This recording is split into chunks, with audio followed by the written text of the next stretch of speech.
আজকে আমরা দেখব তৃতীয় পর্যায়ক্রমিক মূল্যায়ন 2025-এর জন্য ষষ্ঠ শ্রেণী ভূগোল প্রশ্ন। পূর্ণমান 70, সময় রয়েছে 2 ঘন্টা 30 মিনিট। শুরুতেই রয়েছে প্রদত্ত রেখা মানচিত্রে নিম্নলিখিত স্থানগুলি চিহ্নিত করো 1x5, যে প্রশ্নগুলি কিন্তু রয়েছে। সঠিক উত্তরটি নির্বাচন করো 1x18। পৃথিবীর অক্ষ কক্ষতলের সঙ্গে যে কোণে হেলে থাকে সেটা হচ্ছে 66.5 ডিগ্রি কোণ। পৃথিবীকে সমান দুটি অংশে ভাগ করে মহাবৃত্ত। নিরক্ষরেখার পৃথিবীর আবর্তনের বেগ ওখানে ঘন্টায় হচ্ছে 1650 কিলোমিটার। পৃথিবী নয়, সূর্যই সৌরজগতের কেন্দ্রে রয়েছে, একথা প্রমাণ করেছিল কোপারনিকাস। বায়ুর আর্দ্রতা মাপক যন্ত্রের নাম হাইগ্রোমিটার। প্রতি 1000 প্রতি 100 মিটার উচ্চতায় বায়ুর তাপমাত্রা কমার হার 6.5 ডিগ্রি সেলসিয়াস।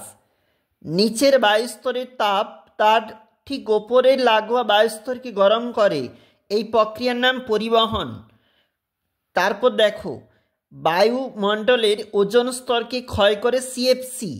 একটি অপ্রচলিত শক্তির উদাহরণ বায়ু শক্তি। গাড়ির হর্ন বাজার শব্দের তীব্রতা। পরের পেজ কি বলেছে, 40 ডেসিবেল।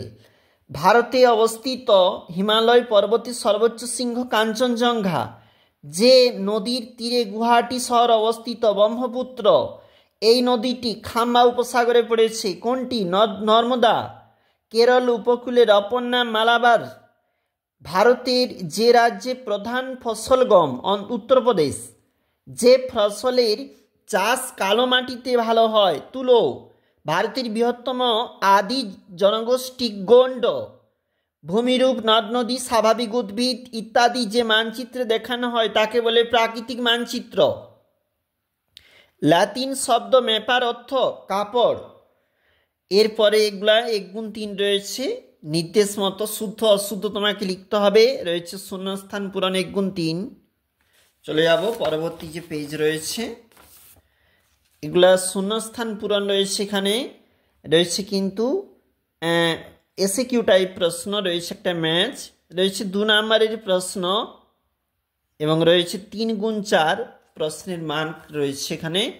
আর কিন্তু 5 নম্বরের তোমাকে কিন্তু এখানে 3টা প্রশ্ন করতে হবে, যার জন্য 15।